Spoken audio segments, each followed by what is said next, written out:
আমাদের ইমাম সেই আইলা মোহাম্মদ সাল্লামকে সামনে রেখে আমরা বাঁধপুর থেকে ফুরফুরা শরীফ একটা বড় মোটরসাইকেল র্যালি আয়োজন করেছিলাম।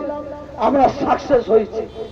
আমরা একটা জিনিস বলতে পারি, আমরা যোগী সরকার নয়, ওই জঙ্গি সরকারকে বলতে পারি, জঙ্গি সরকার তুমি শুনে নাও এবং সারা বিশ্বের রাষ্ট্রপতি, প্রধানমন্ত্রী, এমএলএ, এমপি, সভাধিপতি, সভাপতি, সাধারণ মানুষ সকলকে উদ্দেশ্য করে বলছি, যদি কোনো বেঈমান মুসলমানদের বলে এ মুসলমান তোমাদের বাড়িটা আমাদের দিয়ে দাও, আমরা দিয়ে দেবো, তোমাদের গাড়িগুলো দিয়ে দাও, আমরা দিয়ে দেবো, তোমাদের জমি জায়গা দিয়ে দাও, আমরা দিয়ে দেবো, তোমাদের সোনা দানা হিরে মণি মুক্তা যা আছে আমাদের দিয়ে দাও, আমরা দিয়ে দেবো।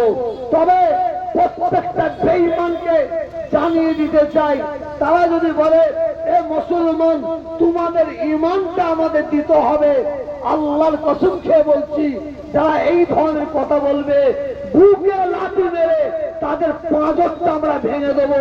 আমরা সব দিতে পারি, আমরা ঈমান দিতে পারি না। আমরা সব দিতে পারি, আমরা ঈমান দিতে পারি না।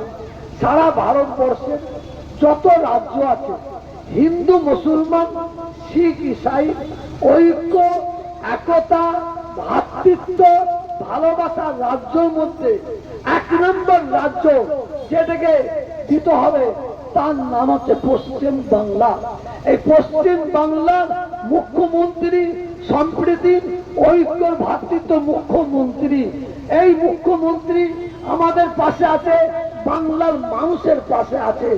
আমরা বলি, আজকেও বলছি, আগেও বলছি, পশ্চিম বাংলার মুখ্যমন্ত্রীকে বলছি, আপনি যেমন বিজেপির বিরুদ্ধে আছেন, থাকছেন, থাকবেন আমরা জানি, আরএসএস এর বিরুদ্ধে আছেন, থাকছেন, থাকবেন জানি, কিন্তু আপনার সরকারের মধ্যে কিছু এমপি আছে, কিছু এমএলএ আছে, কিছু সভাধিপতি আছে, কিছু সভাপতি আছে, কিছু প্রধান আছে, তারা দিনের বেলায় তারা তৃণমূলের ভূমিকা নিয়ে ঘুরছে, কিন্তু তারা রাত্রির অন্ধকারে বিজেপির ভূমিকা নিয়ে ঘুরছে, বিজেপির সঙ্গে আতার রেখেছে। আমি পশ্চিমবাংলার মুখ্যমন্ত্রীকে সুন্দর সমাবেশ থেকে আমি বলতে চাই, 2024 সালে আপনি 2026 সালে আপনি এমএলএ প্রার্থী দেবেন, দেন, কিন্তু আমরা ওই ধরনের প্রার্থী দেখতে চাই, আর ওই ধরনের প্রার্থী দেখতে চাই না।